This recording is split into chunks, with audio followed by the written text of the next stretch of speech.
Assalamualaikum warahmatullahi taala wabarakatuh. Murid-murid sekalian, baiklah insya-Allah kita akan sambung lagi pelajaran kita dalam bidang ibadah, iaitu berkaitan dengan wuduk. Okey, berkaitan dengan wuduk ataupun mengambil air sembahyang. Pada minggu yang lepas, sebelum cuti, ustaz dah ajarkan macam mana untuk mengambil wuduk dengan sempurna dan berserta dengan sunat-sunat dalam ketika kita berwuduk. Jadi hari ini kita nak belajar pula ialah perkara makruh dan perkara yang membatalkan wuduk. Okey. Apa itu perkara makruh? Makruh ialah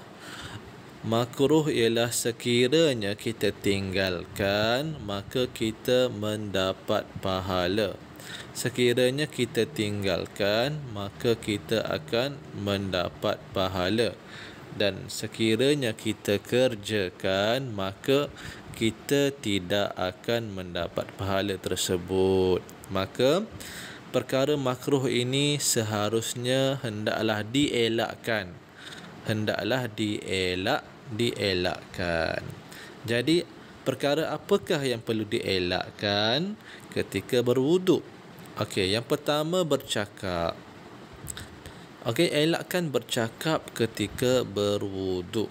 Okey, elakkan bercakap ketika berwuduk. Yang kedua, berlebihan menggunakan air. Okey, berlebihan menggunakan air.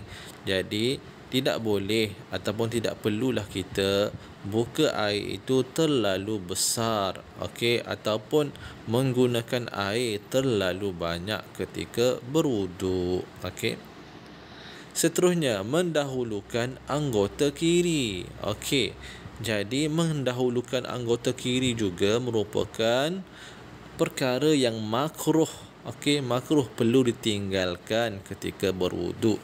Sepatutnya kita dahulukan anggota sebelah kanan terlebih dahulu.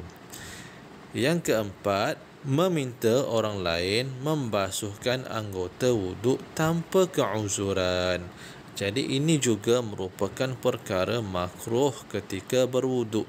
Sekiranya kita mampu untuk membasuh sendiri, tidak keuzuran, tidak sakit, maka kita perlulah basuhnya dengan sendiri. Basuh anggota badan kita, basuh anggota wuduk kita sendiri. Melainkan kalau kita sakit, kita terlantar di hospital, tidak mampu untuk mengambil wuduk dengan sendiri disebabkan kesakitan, maka itu dimaafkan. Okey, itu diharuskan. Okey, itu perkara makruh ataupun perkara yang perlu kita elakkan ketika berwuduk. Kita tengok pula perkara yang membatalkan wuduk. Maksudnya, apabila kita sudah pun mengambil wuduk, namun tiba-tiba kita melakukan perkara-perkara ini, maka wuduk yang kita ambil tadi perlulah diambil semula. Kerana sudah pun terbatal wuduk kita itu. Yang pertama apa? Keluar sesuatu dari kubul dan dubur. Maka keluar sesuatu daripada kubul dan dubur ni biasanya kita kencing ataupun kita buang air besar ataupun kita keluar angin. Okey, maka batal. Bila batal, maka hendaklah kita ambil wuduk semula.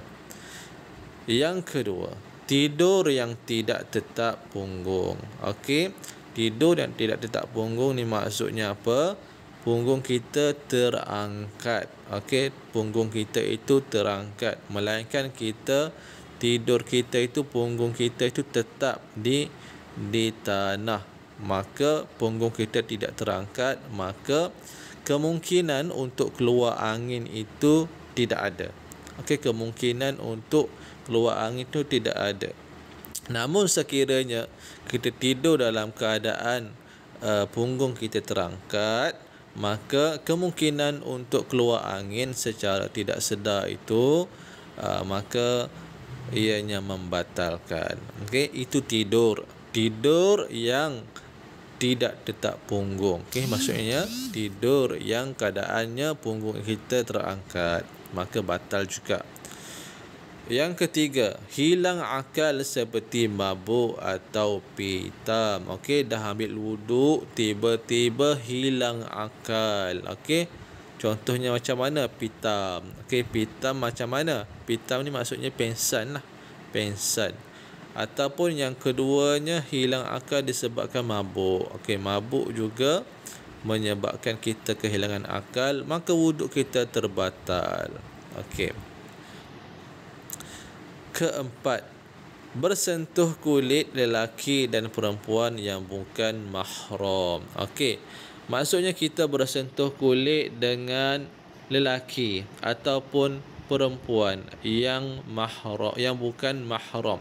Yang bukan mahram ni maksudnya ialah orang yang boleh kita nikahi. Okey, kalau kita perempuan, kalau kita boleh nikahi, berkahwin dengan lelaki tersebut, maka tak boleh nak bersentuh kulit dengan dia. Sekiranya bersentuh kulit dengan dia dalam keadaan kita berwuduk, maka wuduk kita batal. Sebaliknya juga kepada lelaki yang mana tersentuh perempuan yang boleh dia kahwini, maka wuduknya itu batal sekiranya tersentuh. Okey, boleh faham ni? Tersentuh kulit. Seterusnya, menyentuh kubul atau dubur dengan tapak tangan. Jadi tak boleh juga kita menyentuh kubul kita atau dubur kita dengan tapak tangan. Maka kalau belakang tangan, Ustaz, kalau belakang tangan tidak mengapa. Yang tidak bolehnya menggunakan tapak tangan. Okey, menggunakan tapak tangan. Sekiranya guna tapak tangan, kita itu contohnya untuk basuh kencing ataupun tersentuh menggunakan tapak tangan kita, maka automatik batal dan perlu mengambil semula wuduk. Okey, Ustaz harap kamu jelas perkara yang membatalkan wuduk serta perkara yang makruh ketika berwuduk. Maka kedua-duanya ini perlu dijauhi apabila kita sudah pun berwuduk. Namun sekiranya kalau kita nak buang air besar ataupun nak buang air kencing, tak perlulah kita tahan. Okey, sebelum solat sebaiknya sunat untuk kita menyelesaikan dulu perkara-perkara tersebut. Nak buang air besar dulu. Nak buang air kecil dulu. Maka ambillah semula wuduk, tak ada masalah. Okey, jangan ditahan-tahan, kerana solat dalam keadaan kita tertahan-tahan nak buang air itu, maka ianya tidak bagus. Okey, ianya juga tidak bagus. Okey, itu sahaja murid-murid sekalian. Ustaz harap kamu jelas, dan apa yang Ustaz nak kamu buat ialah senang sahaja. Ustaz nak kamu salin semula perkara yang makruh ketika berwuduk serta perkara yang membatalkan wuduk dalam buku tulis, dan latihan ini adalah untuk supaya tulisan kamu lebih cantik. Okey, dan tulislah dengan cantik dan selang sebaris. Itu sahaja. Assalamualaikum warahmatullahi taala wabarakatuh.